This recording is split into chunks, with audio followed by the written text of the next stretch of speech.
Kalau ada rekayasa fakta dan data itu jahatnya minta ampun.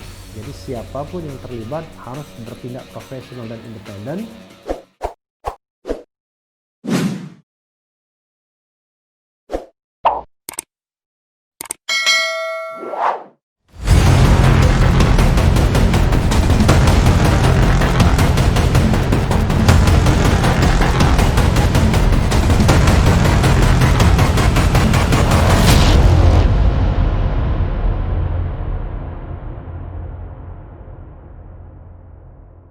Assalamualaikum warahmatullahi wabarakatuh, Sobat RH sekalian. Jumpa lagi kita di channel yang keren ini, Keren Cadas. Kali ini tetap Uber ya, ulas berita.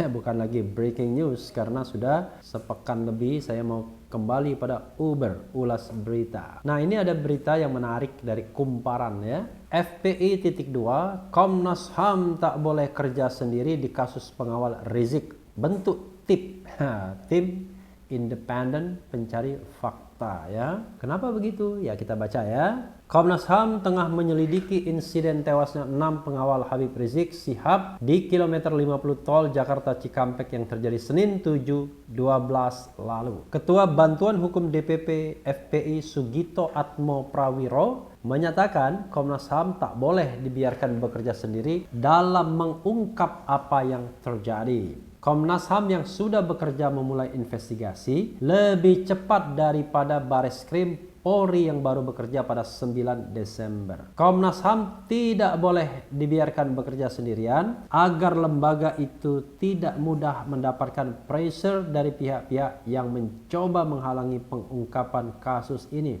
kata Sugito dalam keterangan tertulisnya Rabu 16 Desember. FPI mendorong dibentuknya tim independen pencari fakta TIPF. Organisasi Islam lainnya, kata Sugito, telah menyatakan kesanggupannya untuk menjadi bagian tim independen. Dari organisasi masyarakat Islam seperti Muhammadiyah bahkan sudah menyatakan kesanggupannya untuk menjadi bagian sentral dalam peran pencarian fakta. Sebagaimana disampaikan Bushro Muqaddas, Ketua Bidang Hukum dan HAM PP Muhammadiyah. Begitu juga dengan 146 organisasi masyarakat sipil lainnya, kata Sugito. Kalau masing-masing terwakili satu, ya tim independennya nggak bisa bekerja kebanyakan orangnya ya. Sugito menilai jika pemerintah tak membentuk TIPF, masyarakat akan terus berusaha mencari fakta yang sebenarnya. Kesimpang siuran ini akan menimbulkan ketidakpercayaan terhadap pemerintah. Dalam kasus ini memang trust kepercayaan itu dipertaruhkan. Saat ini saat-saat yang kalau menurut penilaian subjektif saya adalah memang banyak pihak yang merasa ada sesuatu di balik peristiwa tewasnya 6 Laskar FPI ini. Tidak sesederhana, tidak seperti yang digambarkan bahwa hanya tindakan bela diri. Jadi perkembangan-perkembangan memang mengarah misalnya indikasi pelanggaran hak asasi manusia. Informasi tentang kebenaran fakta yang diungkap oleh tim independen ini nantinya boleh jadi akan menurunkan kredibilitas, citra dan legitimasi pemerintah. Praktis pada hari ini pemerintah dengan institusi kepolisiannya telah berhadapan dengan civil society tambahnya. Tapi bukan berarti tidak ada civil society yang membackup Polda ya, polisi, karena terbukti di Polda Metro Jaya banyak bunga. Ketika Maijen Dudung menurunkan baliho sebagai simbol melawan kelompok so-called disebut preman berjubah itu, banyak bunga ke Pangdam, Makodam. Tapi ketika ketika Polda menembak mati 6 Laskar FPI hingga tewas, banyak juga bunga dukungan ya. Mudah-mudahan bangsa kita bukan bangsa yang bergembira atas kematian ya.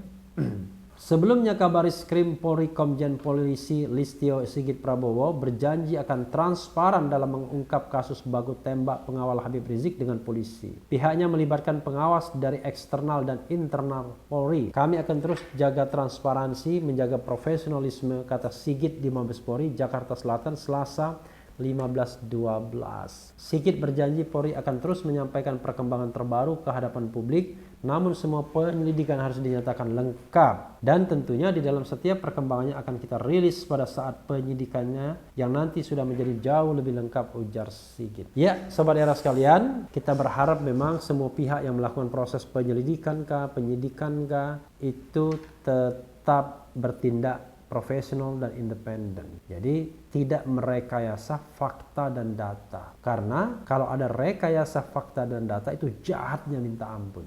Jadi siapapun yang terlibat harus bertindak profesional dan independen sebagaimana dikatakan Kabar Eskrim ya Sigit Listio Prabowo. Jadi jangan coba untuk membuat atau mengarang fakta dan data. Karena kasus ini betul-betul sedang dinantikan rakyat, bagaimana duduk persoalannya. Apakah ada error di lapangan, apakah ini ada yang namanya rantai komandonya. Jadi Sobat RH sekalian, negara ini dipertaruhkan dalam kasus ini. Kenapa begitu saya katakan? Kalau ini terkategori sebagai pelanggaran HAM berat, dan tidak ada penyelesaian untuk dibawa ke pengadilan HAM misalnya, maka sesungguhnya lagi-lagi sistem hukum kita gagal mencegah dan menghukum orang-orang yang memang terlibat melakukan pelanggaran HAM berat. Jadi Sobat Era sekalian, soal pembentukan TIPF sebagaimana dikatakan tadi, saya juga setuju walaupun agak was-was juga. Siapa yang akan membentuk TIPF tersebut, tim independen pencari fakta tersebut?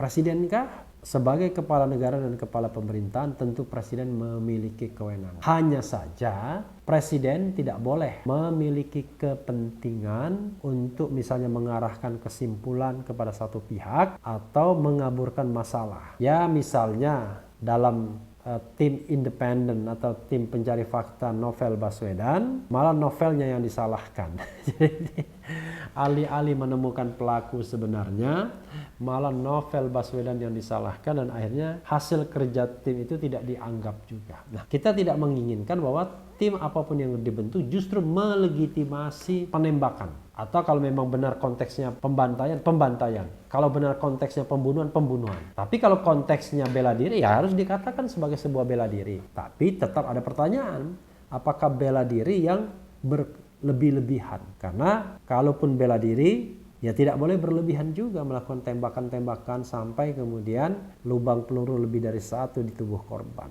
Sobat Era sekalian, kekhawatiran FPI mungkin kalau kita lihat dari bacaan itu adalah soal independensi, profesionalitas dan netralitas Komnas HAM. Yang sering saya katakan rekrutmennya itu selalu melibatkan atau di-endorse oleh kekuasaan. Tapi tidak itu saja, bisa jadi gangguan dari pihak-pihak yang memiliki kekuatan terhadap Komnas HAM sehingga Komnas HAM sendirian. Nah, bahaya kalau Komnas HAM dibiarkan sendirian. Harus ada dukungan dari tim independen yang bisa merekrut pihak-pihak yang bisa lebih kuat dan partisipatif dibandingkan Komnas HAM yang merupakan institusi yang memang diberikan kewenangan tapi dalam melaksanakan tugasnya tidak semudah yang dibayangkan. Karena dia menyelidiki pelanggaran HAM yang pastinya dilakukan oleh mereka-mereka yang powerful, mereka-mereka yang barangkali di lingkar kekuasaan atau dekat dengan kekuasaan. Ya, Sobat Era sekalian, yang penting tetap di channel ini karena di channel ini Anda akan dirayu, ditipu, dibaperin, dicecar, diuber pula di jalur khusus. Karena channel ini adalah channel yang mengancam, memeras dan membenci. Jangan lupa subscribe, like, comment, and share.